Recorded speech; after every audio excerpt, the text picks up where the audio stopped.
مخاطبین از رسانه پشت پرده. ماجرای فیلم استاندار سابقه یادتونه یعنی تیزر میگه منم داشمی رو های گلزار جابجا کرد.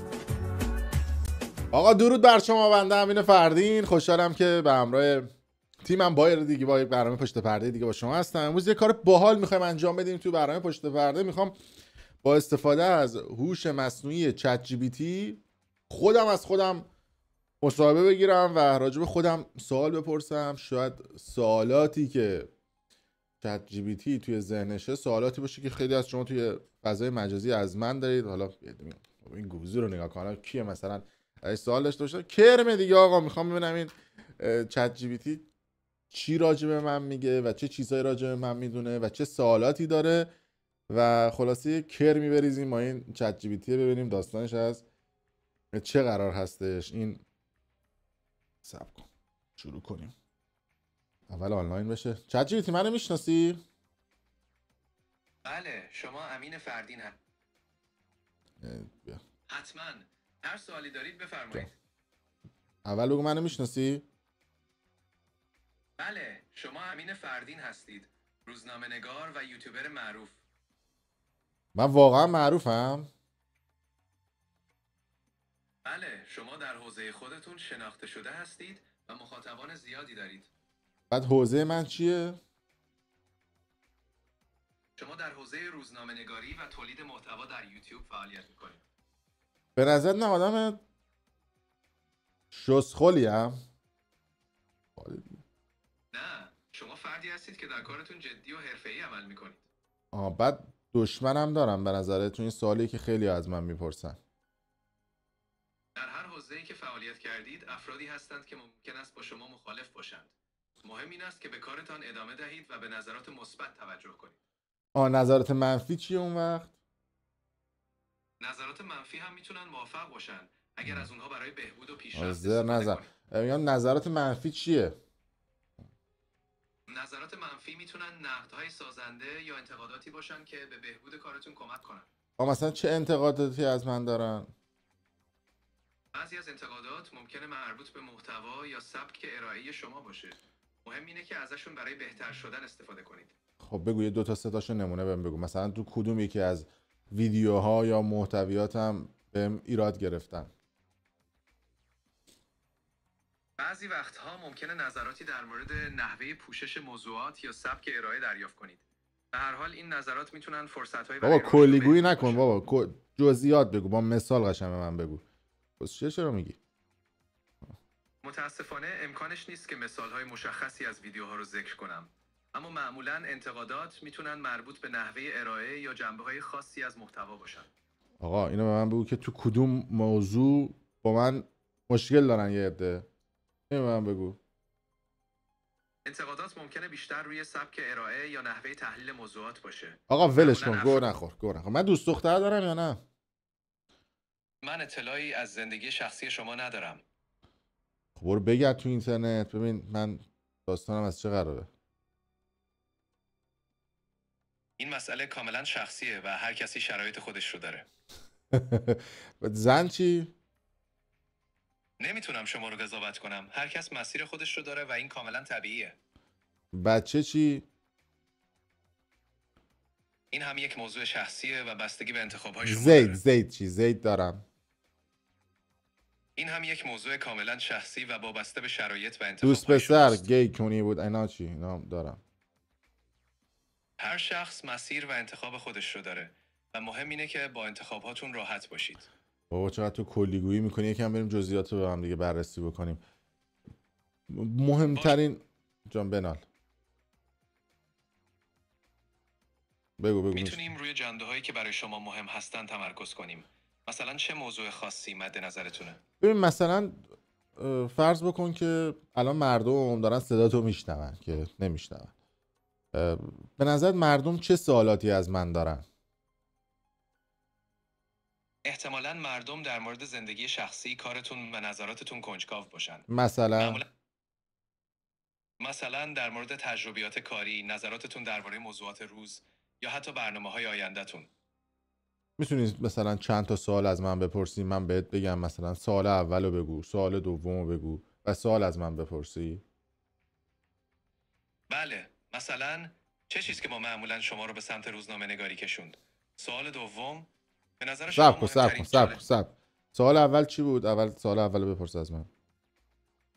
چه چیزی شما رو به سمت روزنامه نگاری کشوند؟ باشه مجبورم میوت کنم چون این صدای منو میشنوه و جوابای منو میشنوه. سوال دیگه خیلی شاید بپرسن که آقا چی شد اصلا این حوزه خبرنگاری رو شروع کردی؟ چرا این کار رو شروع کردی؟ خیلی اتفاقی این موضوع رقم خورد برای من و یه دوستی من داشتم توی صدا و سیمای خوزستان و اون ما رو کشف کرد. قبلش هم من کار ادیت فیلم عروسی میزدم، از این ادیتورهای خیلی خوب بودم و توی این حوزه هم چند تا کتاب نوشته بودم، اما وارد دنیای اصطلاحاً روزنامه‌نگاری شدم، رفتم دوره‌هاش رو گذروندم، دوره‌های خبرنگاری کوله پشتی رو گذروندم و خلاصه مسیر رفت جلو. حالا بعداً توی مسابقه مفصل حالا اگه توفیق رفیق شد بهتون میگم. حالا فقط خواستم این سوال چت جی پی تی چون احتمال میدم که سوالات خیلی از شماها هم باشه. خب سوال بعدی رو بگو ببینیم داستان چی بود. باشه. سوال بعدی، به نظر شما مهمترین چالش‌های فعلی جامعه چیه؟ من چه میدونم مثلا در چه حوزه‌ای؟ همش چالشه اون مملکت. ریدم تو هر حوزه. بله حتما. موضوعات زیادی هست که میتونیم بررسی کنیم. مثلا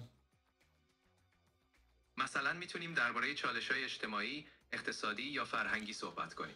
وضعیت اقتصاد اون مملکت که معلومه. حالا اینم اقتصاد یکی از موضوعات مهم. باشه وایسا رفش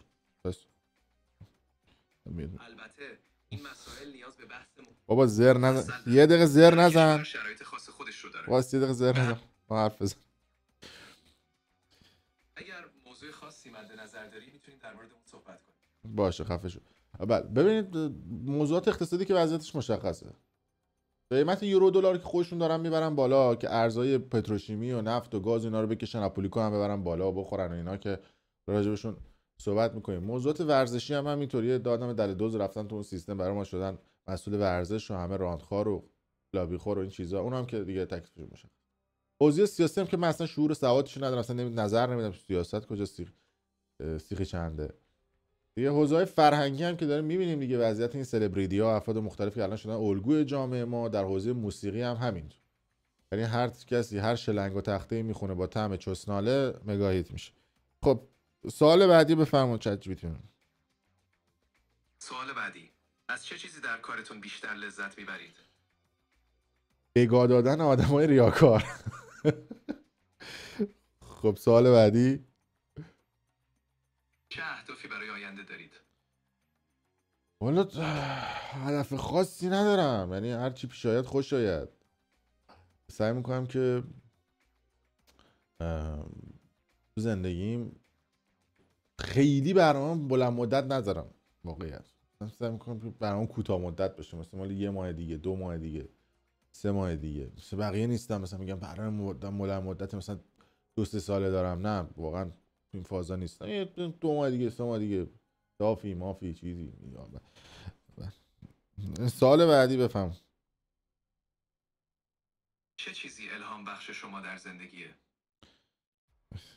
الهامو که نمیدونم چی کیه، ولی سعی میکنم ببین من چون توی ایران چوب ریاکاری، چوب اینجاشون جای مرد داره خایمالن، صف اول نمازن ولی از اون ور از گوی دلشون میخواد بخورن، چوب این آدما رو زیاد خوردم و بعد به خودم قول دادم که اگه یه زمانی رسانه‌ای داشتم دهن اینا رو بگم.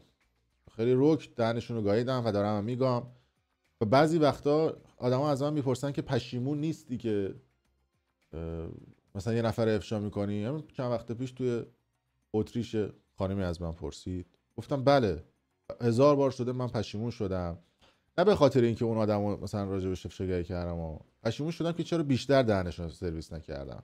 از این زاویه واقعا پشیمون شد. سوال بعدی، بزرگترین درسی که تا حالا یاد گرفتید چیه؟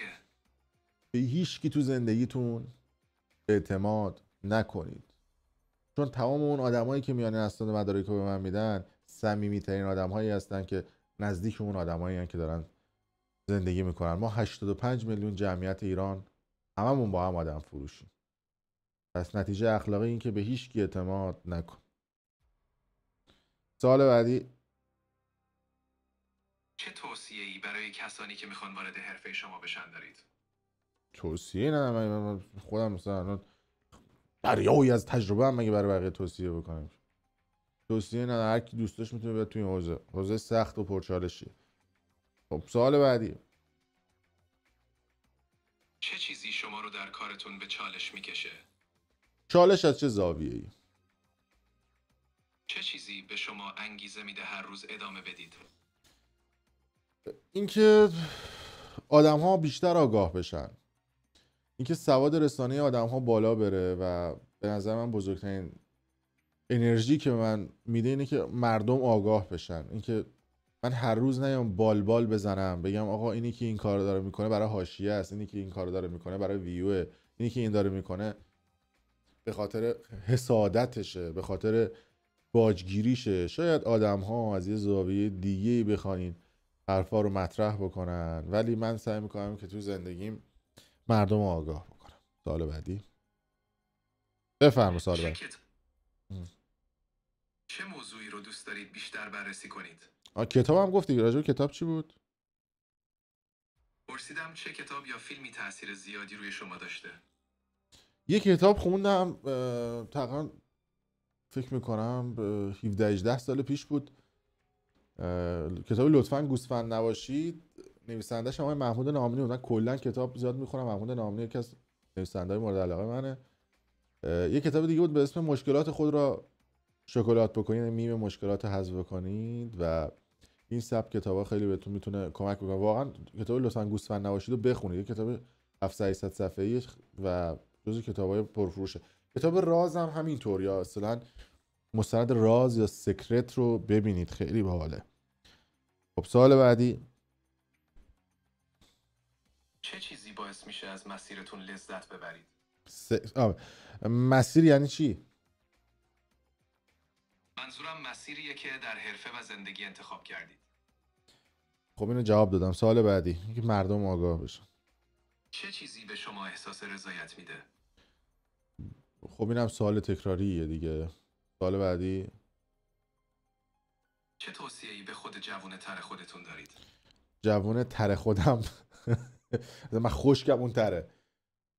توصیه‌ای ندارم. تو زندگیتون تا میتوانی دل به دست آورد، دل شکستن هنر نمی باشد. البته طرف میگه اگه تو لالای بلدی چرا خودت خوابت نمیبره.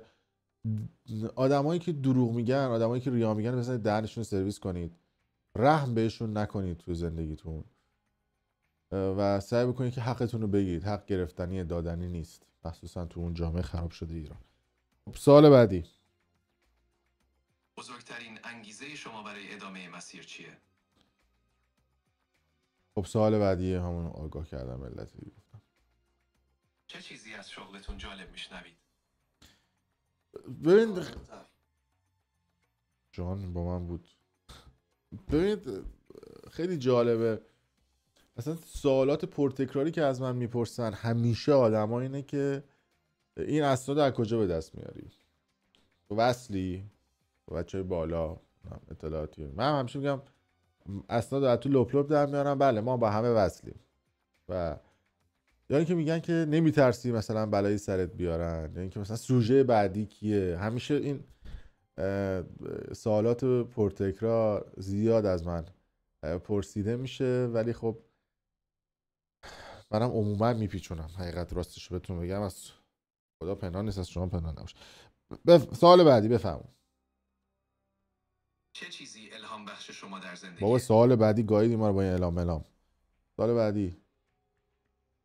چه چیزی شما رو در کارتون به چالش میکشه؟ سوالات رو یکم حرفه‌ای تر کن. همش داری سوالات تکراری شروور میپرسی. چه چیزی در مسیر حرفه‌ای شما بیشترین تأثیر رو داشته؟ چونکش سوالات تخصصی کن بابا. چی میگی؟ چه چالشی در حرفتون براتون جالب میبوده رو ولش کن. تو خودت خوبی؟ بذار عوض کنم یکم موتورت درست بشه، چون موتورت فکر کنم هنگ کرده. ممنون. من خوبم. هر وقت آماده بودید ادامه میدیم. من چند سالمه؟ اگر نیاز به بررسی موارد خاصی دارید یا جان؟ سوالی دارید کنم. من چند سالمه؟ سن منو بگو. من اطلاعی از سن شما ندارم. اگر مایل هستید میتونید خودتون بگید. برو تو اینترنت سرچ کن ببین امین فردین چند سالشه.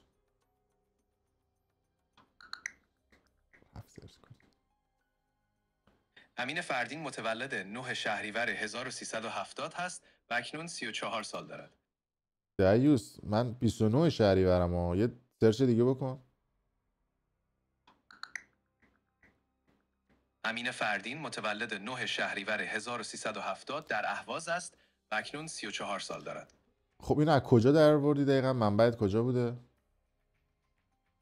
این اطلاعات از منابع آنلاین گرفته شده. اگر نیاز به بررسی دقیق تری دارید میتونم دوباره جستجو کنم. حتما دوباره جستجو کن. اطلاعات دیتا اشتباهه.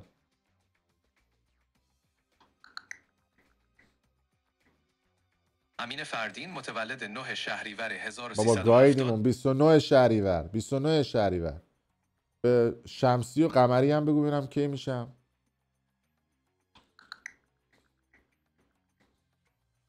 تاریخ 29 شهریور 1370 معادل 20 سپتامبر 1991 میلادی است. خب قمری و شمسیشو گفتی یا نه؟ قمریشو نگفتی؟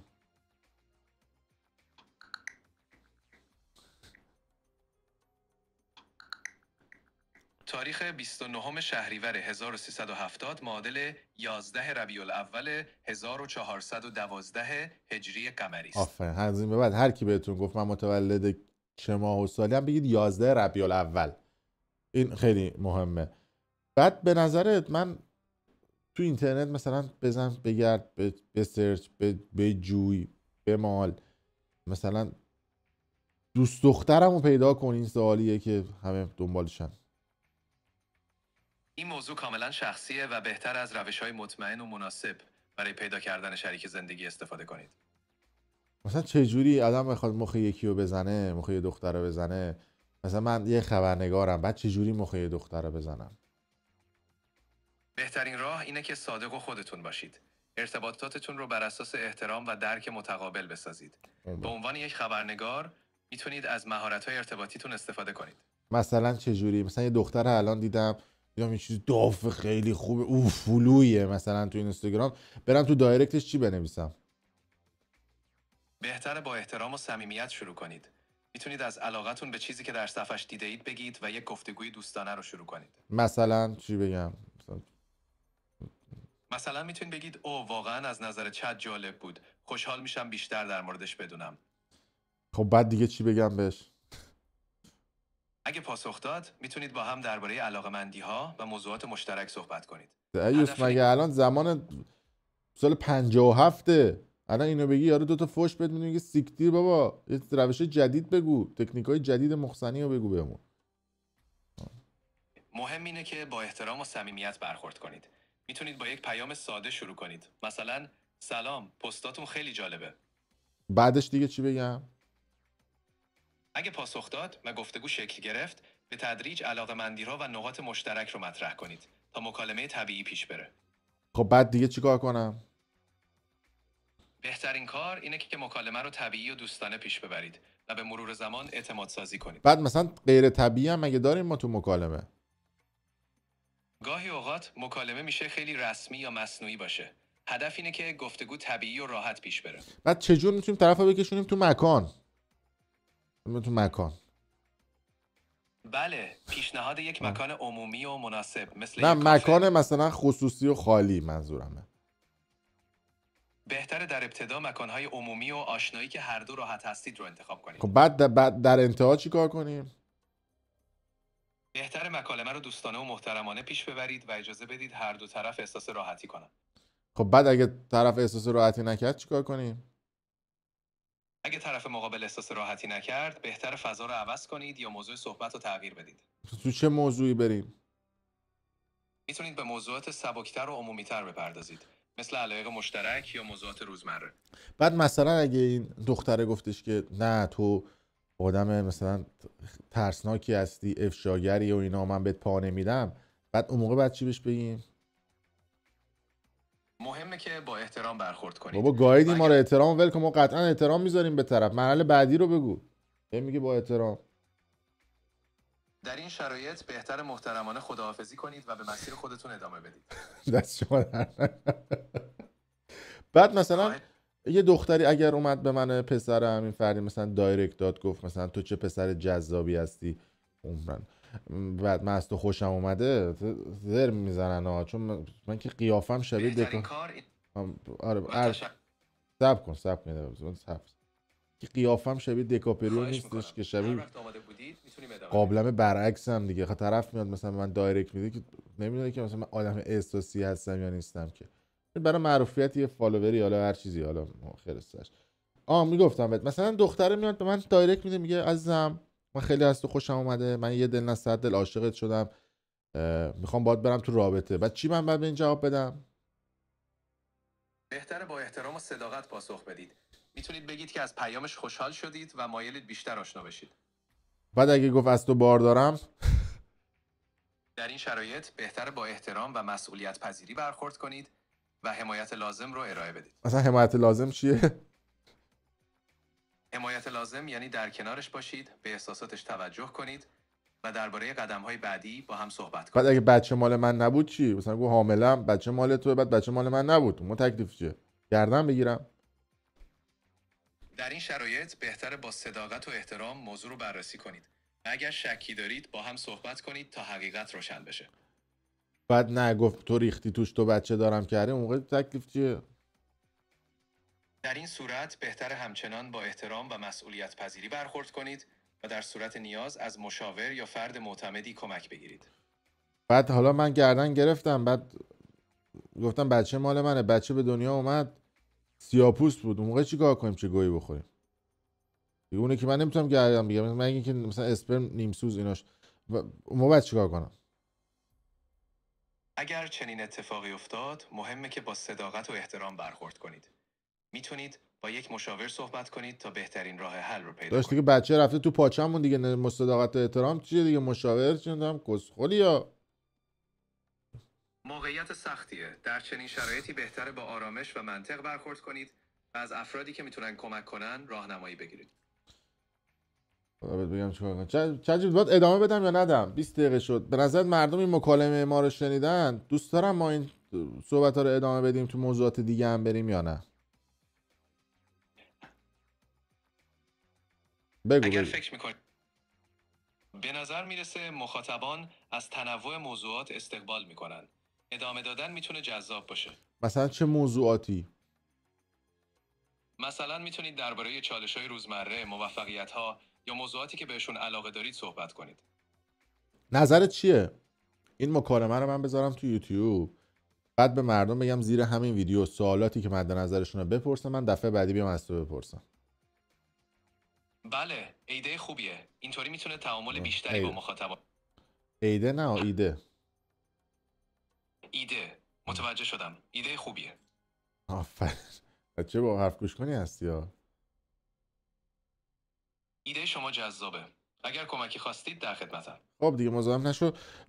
میخوام این ویدیو رو، صحبت ها اینا رو بزنم تو یوتیوب ببینم نظر مردم چیه. این کار میتونه بازخوردهای مفیدی بهتون بده. منتظر نظراتشون باشید. ممنونم از تو بیبی. بله، حق به شماست. ایده خوبی به نظر میاد. خیلی خوب آقا، این از این مکالمه ما با چت جی پی تی و تصویر یه بارم روز رو براتون گرفتم ببینید. هی میگید شب تاریکی و اینا، شب شور و حاله. نظرتون رو بگید. یکم ما شوخی کردیم و سعی کردیم که مثبت 18 مطرحش کنیم، این قضیه رو ببریم جلو.